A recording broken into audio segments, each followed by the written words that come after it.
Hi, and welcome to Wrong Way. And today we'll be reviewing the ride. Whoa, that was a high one. Of the veteran Sherman-S. So let me tell you more about it. Oops. Wrong way.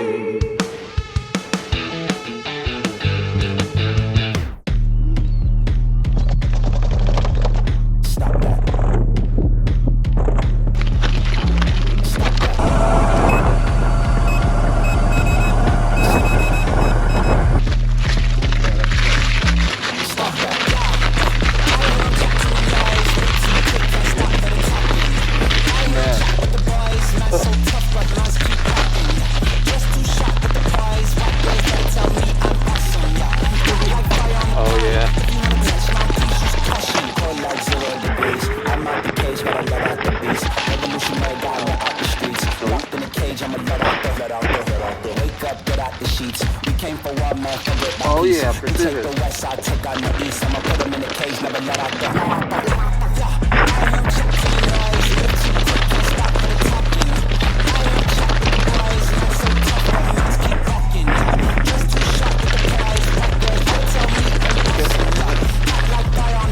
And first up, also huge thanks to eWheels for sending me out this wheel for testing purposes. If you want to get a wheel like that in the US, eWheels is the only distributor for it, so feel free to also use my affiliate link linked below. This is also a sponsored review by eWheels, so huge thanks for that. But just like in all of my videos, I'll make sure to show you all of the good stuff and also the bad stuff.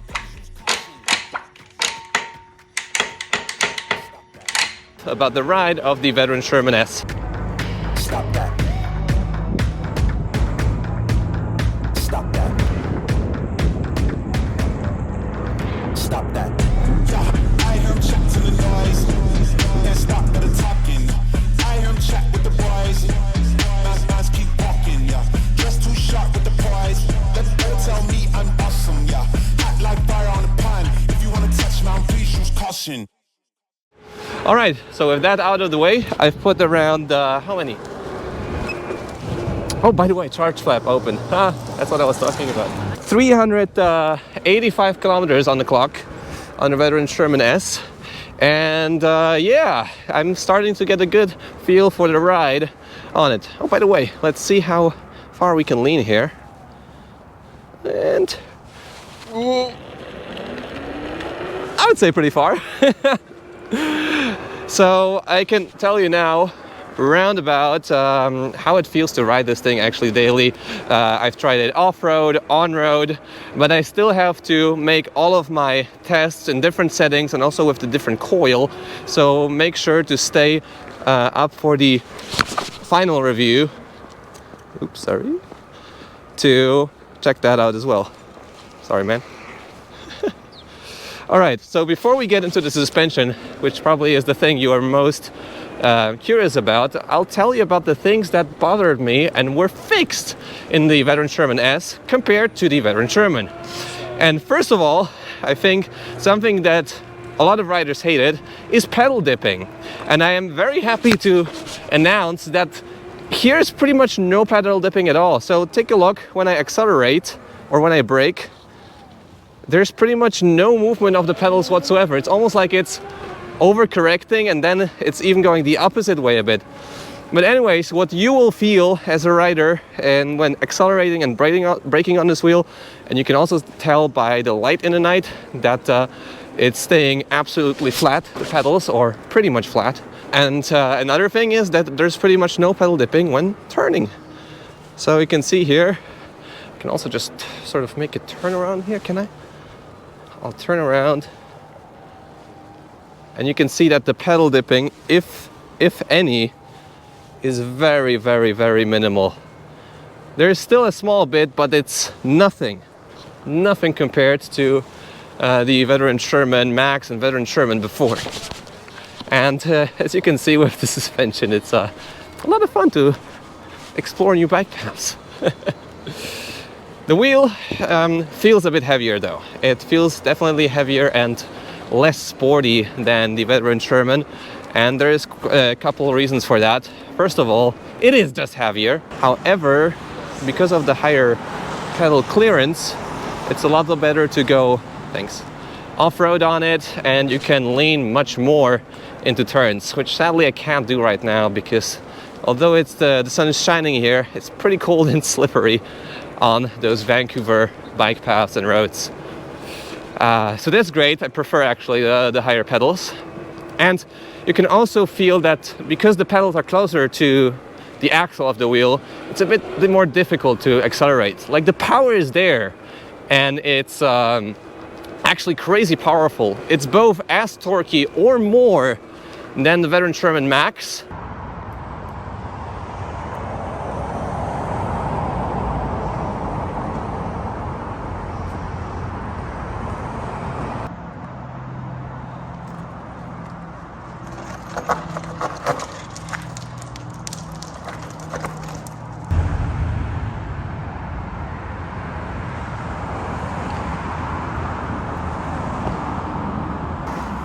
You can see that the temperature meter is placed in a good way because the temperature is going down very quickly. Just when I went up here, we went up to 35, and then we'll cool down to like 25-ish. And yet has a similar, or maybe even higher, top speed than the Veteran Sherman.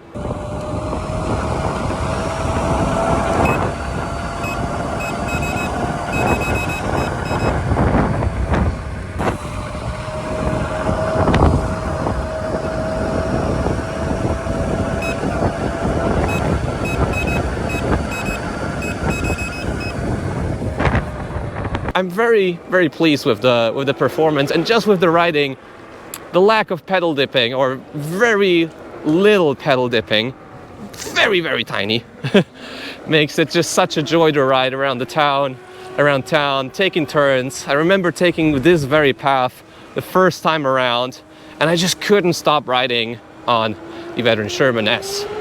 With that said, make sure you stay for the full review, because this is just a review of the ride. And there I'll tell you a bit more about the technicalities and other benefits and drawbacks of this wheel. Riding this wheel as a daily is actually quite optimal because it has a top speed. Beeps kick in at around 70 something kilometers an hour. It has all of the torque to climb up hills. However, it doesn't feel as powerful and as... Oh, sorry. Oh, good. As limitless as the 134 volt wheels by Begode. Oh, I ended up in a playground.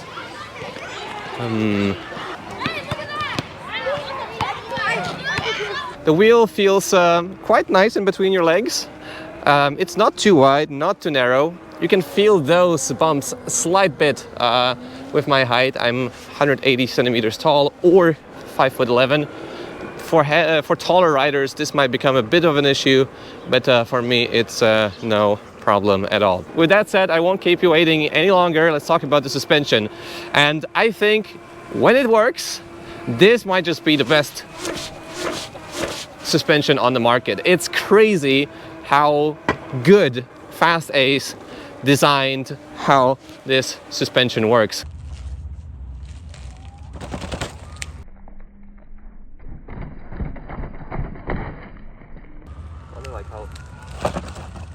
I can go.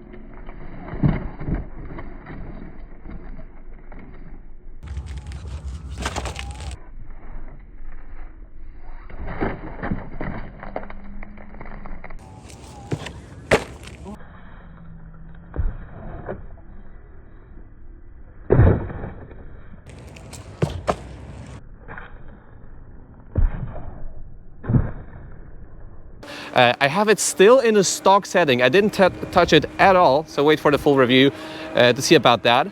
And I have the lighter spring, the 58-pound coil. And even with my weight, it's very difficult to bottom this thing out, even at bigger drops. And the progression is just so nice. I feel like I can go over bumps at any speed, or for example here, I can go up the staircase. Let's go.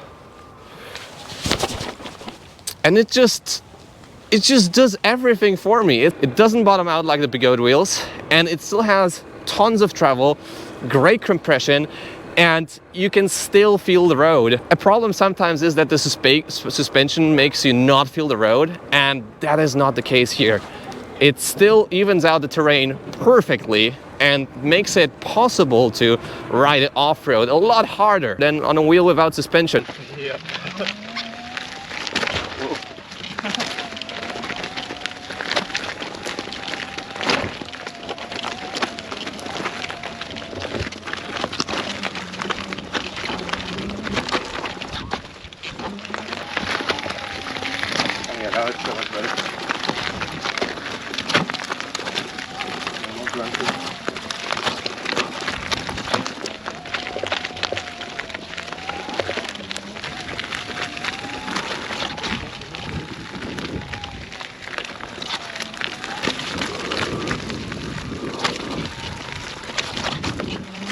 And to be honest, guys, I was riding suspension wheels for such a long time now.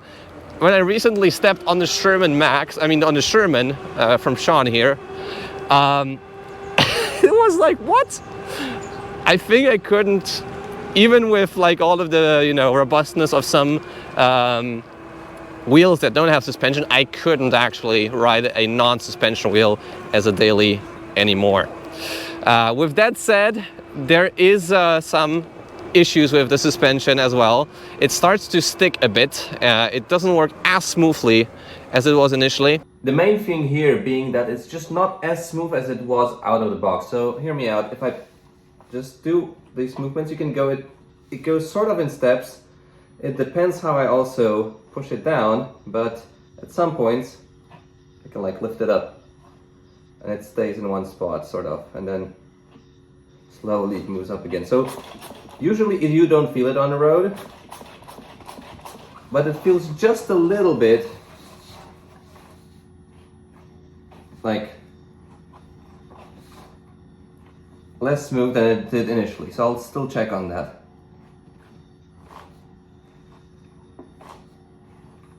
Yeah. I'll check if that's some sort of maintenance issue or what I need to do there.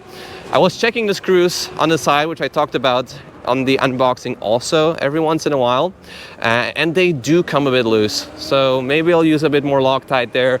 I'll just keep observing if that stays strong over a longer period of time. It's still like bouncy enough and fun enough to jump around, bop around, do stairs, do inclines, do like sharper turns. Boy, I wish this was a off-road tire, I mean a street tire, by the way. I start to dislike the knobbies a bit too much. And yet it's still soft enough and has enough travel to go off-road, to make bigger jumps, and to be still comfy. I was also testing both hard mode and medium mode. I didn't test soft mode yet on this wheel. And hard mode is great. It's not as jittery as on the Sherman Max. And it's great for inclines, for torque, for everything like that. The medium mode is great too, but upon bigger strain, I accidentally did my 40-something degree incline on medium mode. It starts to growl a bit too much. So if you want to do like more hardcore off-roading, then definitely hard mode is the way to go. I do have to say though that one big problem is that sort of part of the ride is the pedals. They have a very flat setup, which you know, for some is a good thing. I prefer to have a much steeper angle of the pedals so I don't fall off as easily. And then those indented sort of spikes, like look at that. I have mountain shoes and it just like moves around.